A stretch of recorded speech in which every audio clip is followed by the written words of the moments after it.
Puji nama Tuhan, Bapak Ibu Saudara. Kali ini saya akan menyampaikan kebenaran firman Tuhan dengan judul Sulit, Susah, Sukar melakukan firman Tuhan dengan tanda tanya besar. Saudara dikasihi Tuhan, kebenaran firman Tuhan saya dasari dari beberapa ayat firman Tuhan, tetapi pertama-tama kita baca dulu 1 Korintus 8 ayat 3. Dikatakan demikian, tetapi orang yang mengasihi Allah, ia dikenal oleh Allah. Saudara dikasihi Tuhan, di sini ada kata-kata yang sangat indah dan menarik. Ia dikenal oleh Allah. Ia di situ adalah orang yang mengasihi Allah. Saya ulangi kembali. Ia dikenal oleh Allah. Ia di situ adalah orang yang mengasihi Allah. Kalimat lengkapnya, orang yang mengasihi Allah, ia dikenal oleh Allah. Muncul pertanyaan kepada kita Bapak Ibu Saudara. Bukankah Tuhan Allah pencipta langit bumi, laut beserta segala isinya, mengenal seluruh ciptaannya, mengenal seluruh manusia yang ada di dunia ini, termasuk manusia yang sudah berlalu, manusia kini dan yang akan datang. Kenapa saya katakan demikian? Argumentasinya, alasannya adalah Allah kita adalah Allah yang Alfa dan Omega, yang awal dan yang akhir. Tolong jangan salah mengerti. Ketika firman Tuhan memberikan konfirmasi penegasan, yang awal dan yang akhir bukan berarti Allah itu ada punya awal. Allah itu tidak punya permulaan, tidak punya titik awal, bahkan tidak punya titik akhir. Alias kekal. Dari kekal sampai kekal. Bapak Ibu Saudara, berarti Allah itu lebih besar, lebih dahsyat, lebih luar biasa dari seluruh ciptaannya, apakah yang kelihatan kasat mata oleh kita maupun yang tidak kelihatan, termasuk tata surya yang lain. Saudara dikasih Tuhan, bagaimana kita menjelaskan hal ini? Orang yang mengasihi Allah, ia dikenal oleh Allah. Kata dikenal atau diketahui dalam konteks perjanjian baru memakai dua kata. Ini yang harus kita mengerti dan pahami. Yang pertama adalah oida.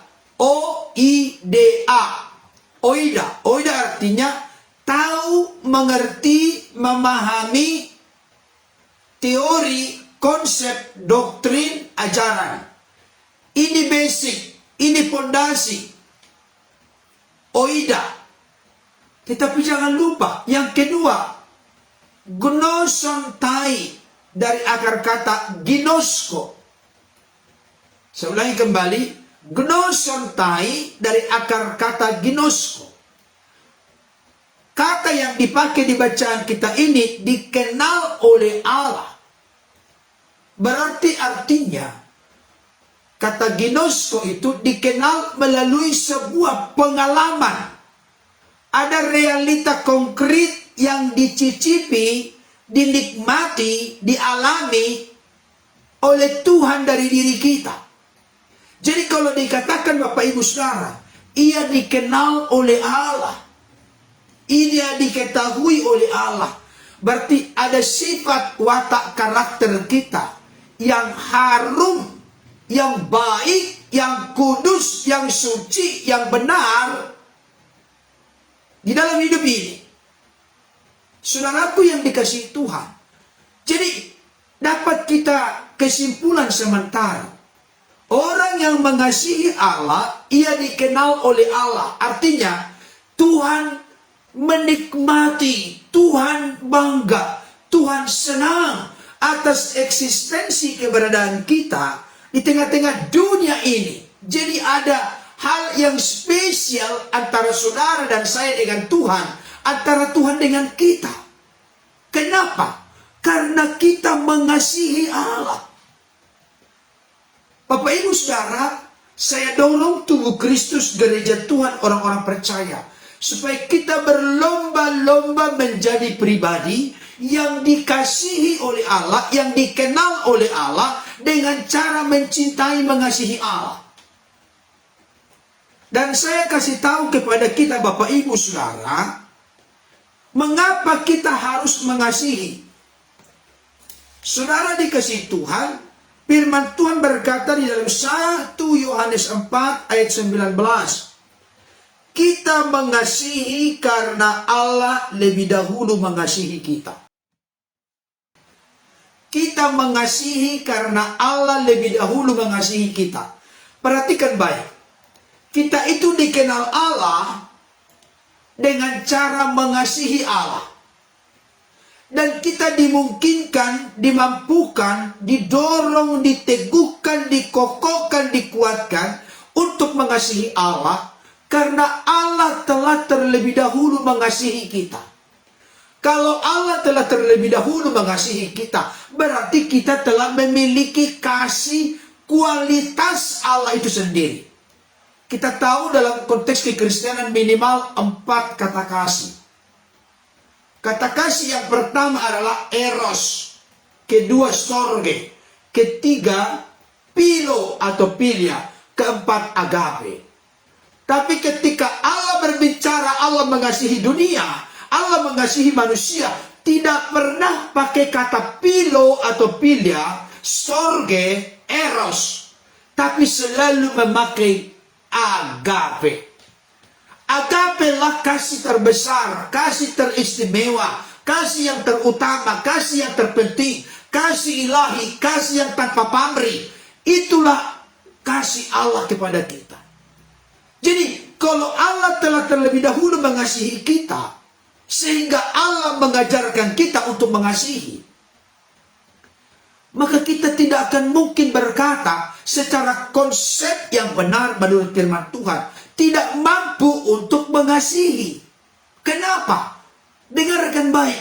Karena kasih Allah itu, kasih agape itu sudah ada dalam diri kita. Dengan kasih itulah yang memerdekakan, kasih itulah yang memulihkan, kasih itulah yang menebus, kasih itulah yang membenarkan, kasih itulah yang mendamaikan kita dengan Bapa. Makanya ada ayat yang berkata, karena begitu besar kasih Allah akan dunia ini, sehingga ia telah mengaruniakan anaknya yang tunggal, supaya barang siapa yang percaya kepadanya tidak binasa, melainkan beroleh hidup yang kekal. Kasih itu memulihkan kita. Kasih itu mendamaikan kita dengan Bapa. Kasih itu merubah, merontokkan, menghancurkan status kita sebagai hamba dosa, kecenderungan, kecondongan hati manusia kepada dosa menjadi hamba kebenaran. Saya berharap Bapak Ibu Saudara, hal yang praktis, basic dan sederhana ini benar-benar termeterai, terintegrasi di dalam diri kita masing-masing. Perhatikan baik urutannya. Dikenal oleh Allah karena mengasihi Allah. Dan nanti kalau orang sudah benar, lurus, sungguh-sungguh mengasihi Allah, maka kasih akan Allah akan mendorong kita untuk kasih kepada sesama. Itu sebabnya firman Tuhan kembali membongkar, menunjukkan, menelanjangi pola berpikir kita. Mana mungkin kita berkata mengasihi Allah yang tidak kita lihat, tetapi kita membenci sesama kita yang kita lihat. Saya ulangi kembali. Kalau ada orang Kristen berkata, aku sungguh-sungguh mencintai, mengasihi Allah dengan segenap hati, jiwa, akal, budi, kekuatan, tapi dia menyimpan akar pahit, dendam, kebencian, kemarahan, kesumat kepada sesama, saya kasih tahu, something wrong. Ada sesuatu yang salah dalam diri kita. Kenapa? Karena kasih agape yang kita terima atau kasih kita kepada Allah, kasih itulah yang mendorong, memotivasi, merangsang, meneguhkan, menguatkan, mengokohkan kita untuk menebar kasih kepada sesama manusia. Dengan kata lain, saya kasih kesimpulan sementara. Kalau seseorang mengaku dia memiliki kasih agape, kasih ilahi, kasih yang terbaik itu, kasih yang terbesar itu, maka mustahil orang itu dalam waktu bersamaan menyimpan akar pahit, kebencian, dendam, kemarahan kepada sesama. Pasti dia terdorong, digerakkan oleh kasih agape itu untuk menebar kasih, rela berkorban, rela mengampuni, rela memulihkan relasi hubungan antara satu dengan yang lain.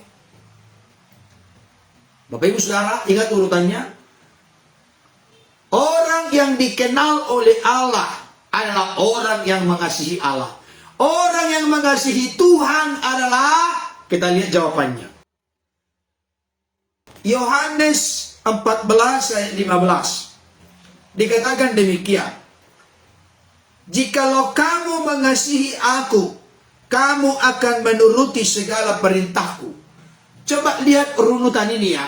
Saya runutkan supaya kita terbuka mata hati kita. Kita dikenal oleh Allah karena kita mengasihi Allah. Kasih akan Allah akan mendorong memampukan kita kasih kepada sesama. Kalau kita mengasihi Allah, mengasihi Tuhan Yesus, maka kita pasti melakukan segala perintahnya. Saya urutkan terbalik. Ketika kita menaati firman Allah, memelihara firman Allah, melakukan firman Allah, maka itu bukti wujud nyata kita mengasihi Allah. Ketika kita mengasihi Allah, maka itu wujud bukti garansi jaminan kita dikenal oleh Allah. Hidup kita, sifat watak karakter kita dicicipi, disenangi oleh Allah. Itu sebabnya ada ayat yang berkata begini, Bapak Ibu Saudara. Bukan setiap orang yang berseru-seru kepadaku, Tuhan, Tuhan, akan masuk ke dalam kerajaan Allah. Melainkan mereka yang percaya dan setia melakukan kehendak Bapakku yang di sorga. Maka datanglah orang-orang berkata kepada Yesus, Tuhan, bukankah kami bernubuat demi namamu? Mengusir setan demi namamu? Melakukan mujizat demi namamu? Yesus pun menjawab, Enyahlah engkau, hai sekalian pembuat kejahatan, aku tidak mengenal kamu. Nah, maksudnya aku tidak mengenal kamu, pengertiannya kata mengenal di situ pakai gnosontai, ginosko. Aku tidak menikmatimu, aku tidak mencicipimu, engkau tidak menyenangkan, menyukakan hatiku. Karena apa? Karena hanya mulutmu yang berkata Tuhan, Tuhan, Tuhan, tapi sifat watak karaktermu tidak sesuai dengan apa yang dikehendaki oleh Bapakku. Ini penting Bapak Ibu Saudara.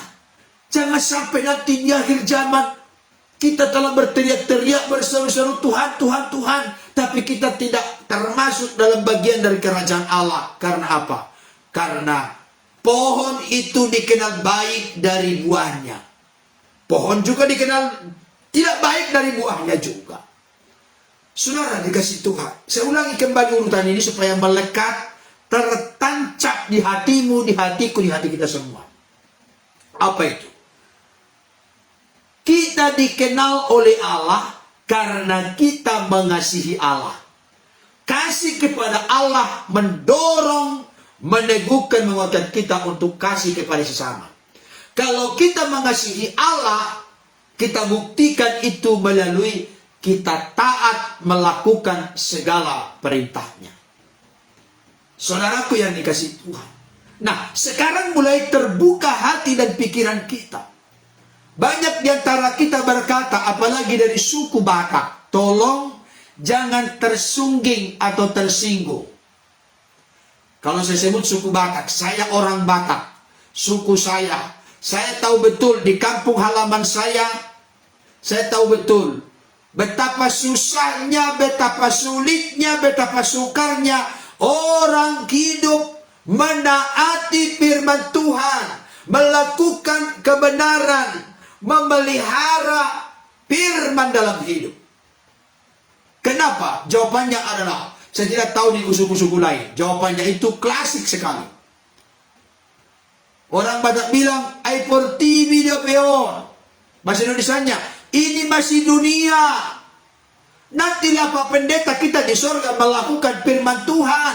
Saya kasih tahu, di sorga kita menikmati kemuliaan bertemu muka dengan muka kepada Yesus. Kita mempraktikkan melakukan firman ini di dunia ini karena Yesus juga taat, bahkan sampai taat mati di kayu salib, bukan di sorga tapi di dunia ini. Yesus telah memberikan contoh teladan panutan yang lengkap dan sempurna untuk kepada kita, supaya kita mengikuti jejaknya, supaya kita mencontoh meneladaninya. Kalau Yesus taat sebagai Adam terakhir, Adam pertama tidak taat, memberontak kepada Tuhan.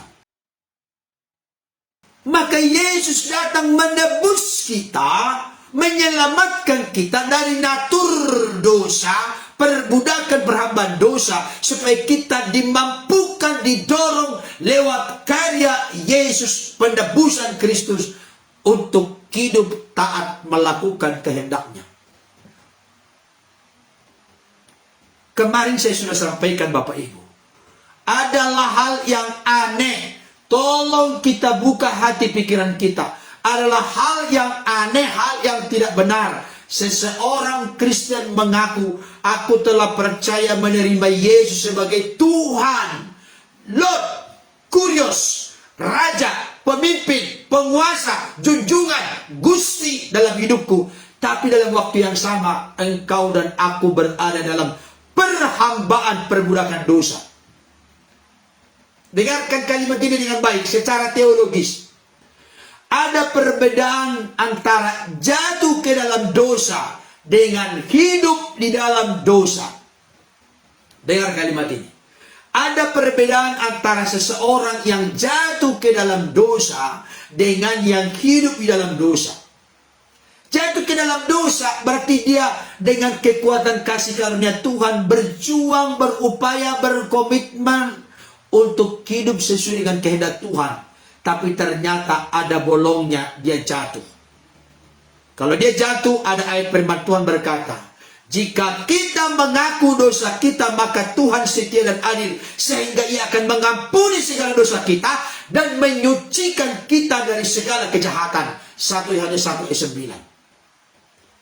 Tetapi jangan pakai ayat itu Bapak Ibu Saudara. Udahlah, kita berbuat dosa sajalah. Semakin banyak kita berbuat dosa, semakin berlimpah kasih karunia. Saya kasih tahu, upah dosa adalah maut. Apa yang kita tabur, itu yang kita tuai. Kalau kita menabur dalam dosa, akan menuai badai puting beliung. Itu tegas Bapak Ibu Saudara. Jadi Bapak Ibu Saudara, saya mau sampaikan kepada kita, kalau saudara dan saya telah mencicipi, menikmati pengalaman perjumpaan pribadi dengan Kristus, dengan bahasa lain menurut Yohanes pasal 3 ayat 3 dan 5, dilahirkan kembali. Saya kasih tahu, berarti kalau kita sudah dilahirkan kembali, benih ilahi, benih yang kudus, benih yang suci itu telah ditanamkan, ditaruhkan dalam diri kita. Dan benih itu harus dirawat supaya bertumbuh. Jemaat Korintus disebutkan oleh Paulus dalam suratnya sebagai orang-orang kudus. Jemaat Korintus itu jemaat yang paling kacau Bapak Ibu Saudara. Terjadi blok-blok, ada blok Apolos, blok Kepas, blok Kristus, blok Paulus. Bahkan ada di situ perbuatan yang sangat tidak senonoh. Ada kehidupan duniawi, ada pertengkaran, ada perselisihan, hidup secara duniawi. Tapi Paulus berkata jemaat kudus, orang-orang kudus di Korintus. Kok disebut orang-orang kudus? Banyak kekurangan, kelemahan, perpecahan, perselisihan, hidup dalam kedagingan. Kok bisa dikatakan demikian? Status kita telah berubah. Perhatikan baik. Status kita telah berubah ketika saudara percaya menerima Yesus sebagai Tuhan Juru Selamat. Tetapi pengalaman, interaksi, pergulatan kehidupan kita perlu semakin dipulihkan, diubahkan, disempurnakan sehingga menjadi serupa seperti Kristus. Dan disinilah dibutuhkan penyerahan total. Makanya Rasul Paulus berkata kepada jemaat Roma. Jemaat Roma itu jemaat tubuh Kristus, gereja Tuhan. Paulus berkata, karena itu saudara-saudara, demi kemurahan Allah, aku memperingatkan, menasihatkan kamu, supaya kamu mempersembahkan tubuhmu sebagai persembahan yang hidup, kudus, berkenan kepada Allah. Itu adalah ibadahmu yang sejati. Sekalipun sudah menjadi orang percaya, sudah menjadi gereja, sudah menjadi jemaat, harus setiap hari kita mempersembahkan total roh, jiwa, tubuh kita kepada Tuhan sebagai persembahan yang hidup, kudus, berkenan kepada Allah. Itulah ibadah kita yang sejati. Saudara dikasih Tuhan, di suku saya, suku Batak, seringkali ada punya kebiasaan mengutip-ngutip firman Tuhan. Apa itu? Roh memang penurut, tetapi daging lemah. Masih daging ini Pak Pendeta. Gak mampu kita melakukan firman Tuhan. Susah, sukar, sulit. Saya kasih tahu, dengarkan baik. Buka hati pikiranmu saat ini. Kalau selama ini masih sering keluar dari mulut kita tentang kata-kata sukar, susah, sulit melakukan firman Tuhan, jadilah kepada kita sesuai dengan iman kita. Iman kita dibuktikan dari perkataan kita. Kalau kita selalu berkata, Pak Pendeta, susah, sukar, sulit melakukan firman, saya kasih tahu, sampai Yesus datang pada kali yang kedua, saudara dan saya tidak akan bangkit dari ketiduran rohani kita. Kita tidak akan mampu melakukan firman Tuhan. Karena apa? Karena iman kita dibuktikan dari perkataan kita. Jadi kalau ada orang Kristen selalu berkata, sukar, sulit, susah melakukan firman, sampai kapanpun dia tidak akan cakap untuk melakukan firman Tuhan. Sampai kapanpun dia tidak akan mengalami proses penyucian, proses pengudusan, proses pemurnian, proses penyempurnaan dalam hidup. Karena selalu berkata susah, sukar, sulit. Dan saya kasih tahu, dengarkan baik. Sebenarnya kita sudah termotivasi, terangsang, terdorong, dibanggakan, dimampukan untuk menjadi pelaku firman. Karena apa? Karena kita telah mencicipi, menikmati, mengecap anugerah Allah yang terbesar lewat karya pengorbanan Yesus Kristus di kayu salib. Dinyatakan, didemonstrasikan kasihnya yang begitu panjang, lebar, tinggi, dalam dan luas kepada saudara dan saya, kepada kita semua. Mana mungkin lagi kita mengambil konklusi, kesimpulan susah, sukar, sulit melakukan firman Tuhan. Roh memang penurut tetapi daging lemah. Benar, kalau kita ini membiarkan diri kita dipimpin oleh daging, maka kita akan hidup menurut keinginan daging. Bapak Ibu Saudara sudah pernah membaca Kitab Galatia pasal 5, keinginan roh dan keinginan daging.